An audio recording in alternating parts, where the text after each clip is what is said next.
Hello students, myself Anirban Bashurai Chaudhuri, Lab Assistant, Department of Chemistry, Jazz College of Engineering, Kalyani. You are watching the lab video. The paper name is Basic Chemistry Lab.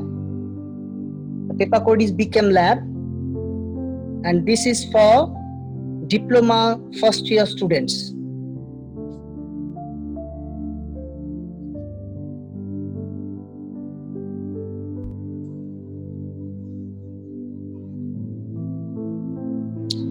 Hi students, today I am going to discuss about the experiment that is redox titration. The aim of the experiment is determination of iron present in given Morse salt solution using standardized KMnO4 solution. Now, as you know, according to the name redox, that means reduction and oxidation.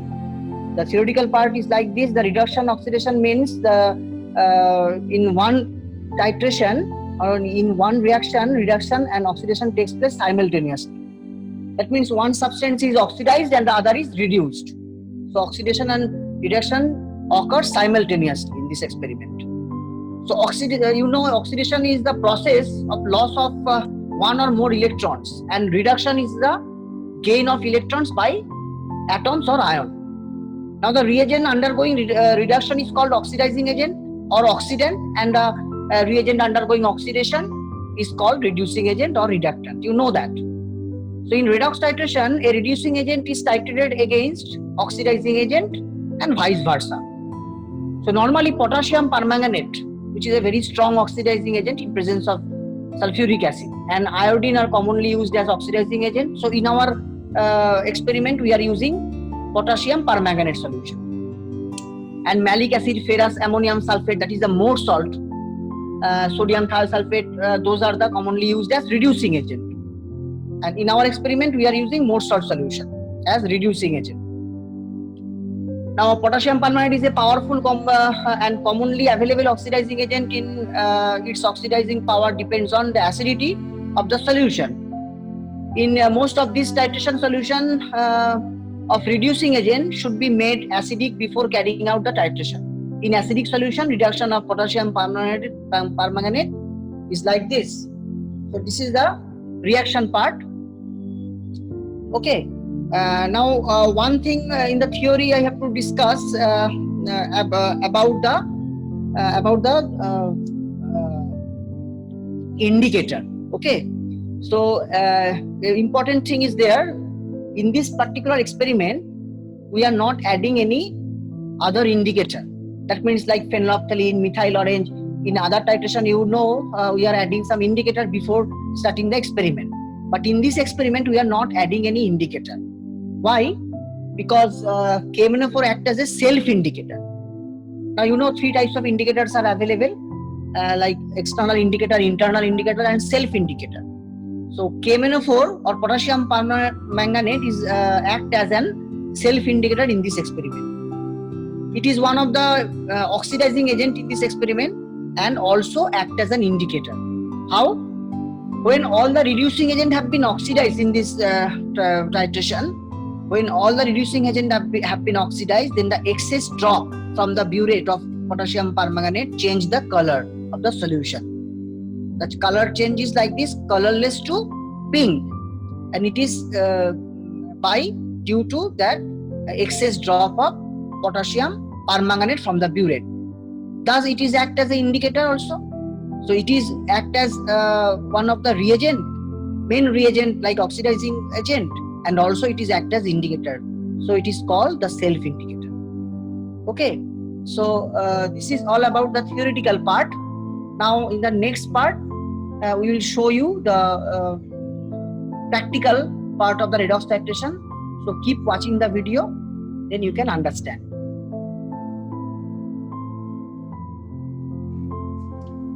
Now students, today I am going to show you the practical part of the redox titration. Now what are the reagents which are required for this experiment? That is the potassium permanganate solution, that is the known strength. We are giving you known strength of potassium permanganate so KMnO4 solution. Say the strength is 0.098 normal. That is the known strength. Now, 2 normal sulfuric acid, it is required, and then unknown mode salt solution. Unknown mode salt solution is required. Now, you know the mode salt is the reducing agent in this experiment, as it is a redox titration. So reduction oxidation takes place simultaneously in this experiment. So it is the reducing agent, and the potassium permanganate is a strong oxidizing agent. You know, in presence of sulfuric acid. That's why sulfuric acid is added. So 2 normal sulfuric acid is added. So potassium permanganate is taken in a burette. Already it is taken, and in the conical flask, the procedure is like that. In the conical flask, we have to collect, or we have to pipette it out 10 ml of unknown mode salt solution, that is pipetted out in the conical flask. Then you have to take 10 ml of 2 normal sulfuric acid by a test tube, okay, and 10 ml of distilled water in it in the conical flask. And in the burette, already KMnO4 solution is taken. Now, one important thing, we are not adding any indicator, because KMnO4 act as a self-indicator in this particular experiment. So, how it is act as self-indicator? It is already I told it is the one of the reagent, main reagent, that is the oxidizing agent, and also it is act as a self-indicator. When all the reducing agent have been oxidized, that means whenever we add KMnO4 from the burette into the conical flask where we are taking more salt solution as a reducing agent. So when all the reducing agent have been oxidized, then the excess drop from the burette change the color. Color change to colorless to pink. Faint pink or light pink is coming. Thus it is act as indicator also. As it is a reagent in this particular experiment and also act as an indicator, so it is called self-indicator. It is the important part of this experiment. That means no other indicator like phenolphthalein, methylone, methylate is added in this experiment. It is act as a self-indicator. Now we are going to start. I am going to start the experiment. First of all, burette is filled with, as I told, KMnO4 solution. Now I am pipetting unknown mode salt solution by a washed 10 ml pipette. We have to pipette it up.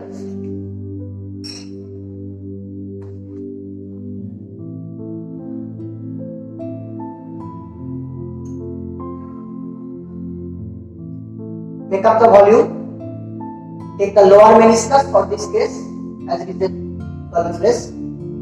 So 10 ml is pipetted out in the conical flask, and never blow the pipette, as I discussed in other video also. Don't blow the pipette whenever you transfer anything in the conical flask.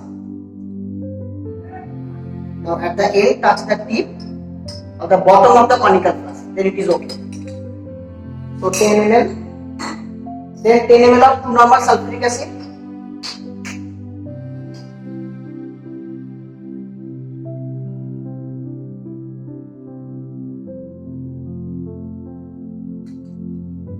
okay.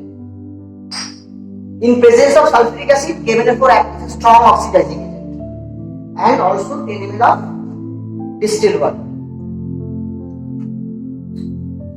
okay.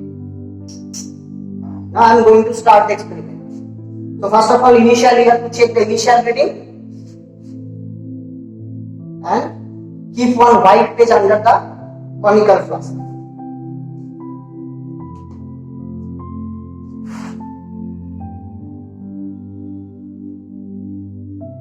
And drop by drop, you have to add from the burette and see the color change. Color should be colorless to pink.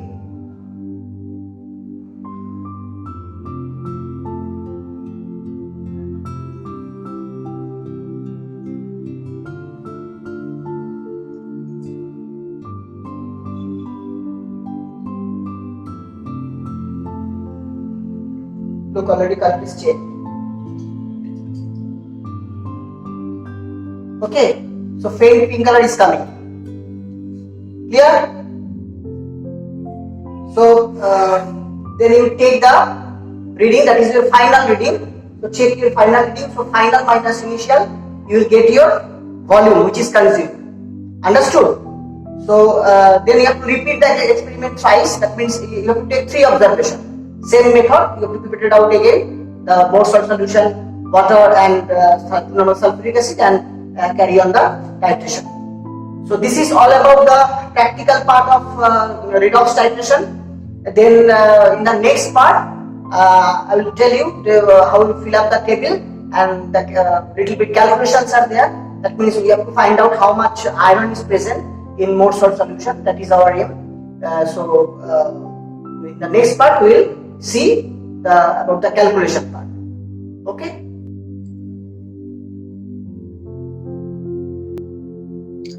So student, this is the last part of this experiment, redox titration, result and calculation.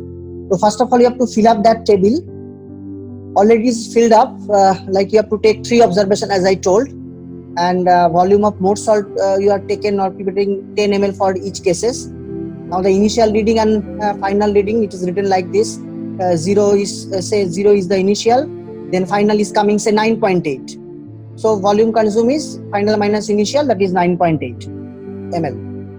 So like that you have to fill up the table. In the second observation, say 9.8 to 19.6, again 9.8 is coming, and in the third time say 19.6 to 29.5, that is the final reading.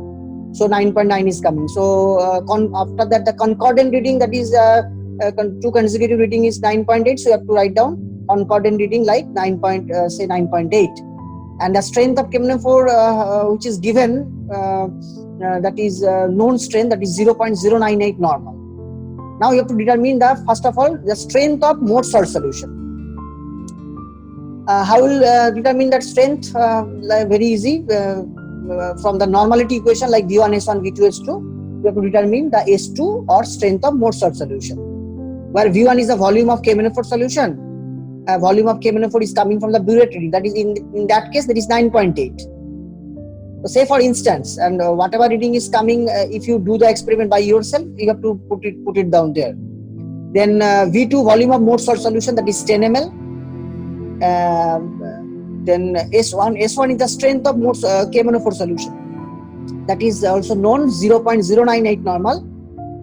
Sorry. And S2, the strength of more salt solution, you have to calculate. So it is very easy. S2 you have to calculate. So after calculation of S2, that is the strength of more salt solution, you have to put it down there in the middle of the table. Then you can write down, because our aim is how determination of iron present in more salt solution. How much iron is present, you have to determine. So you can write down in that manner, 1000 cc 1 normal more salt solution contains 56 grams of iron. You know that. So 1000 cc normal unitary method, 1000 cc 1 normal more salt solution contains 56 grams of iron. Then we are pipetting, or we are taking 10 cc. So in 10 cc S2 normal. S2 normal means the strength, after determining the strength of more salt, you have to put it down, instead of S2 you have to write down that strength. So whatever strength is coming for after calculation, so you have to write down there, because after knowing the value you cannot write down S2. So instead of S2 you have to write down the value of the strength of more salt solution.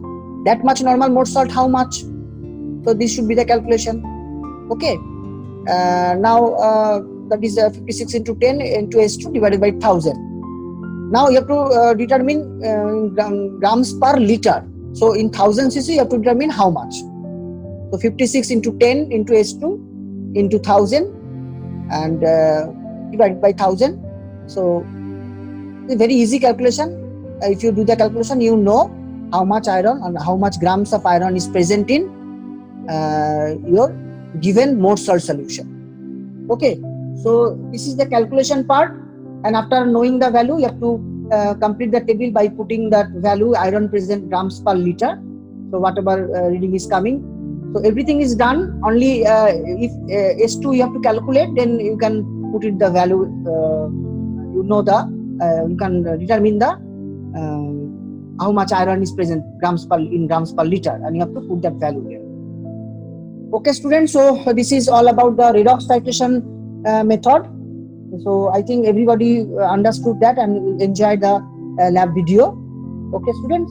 So see you in the next class. Thank you.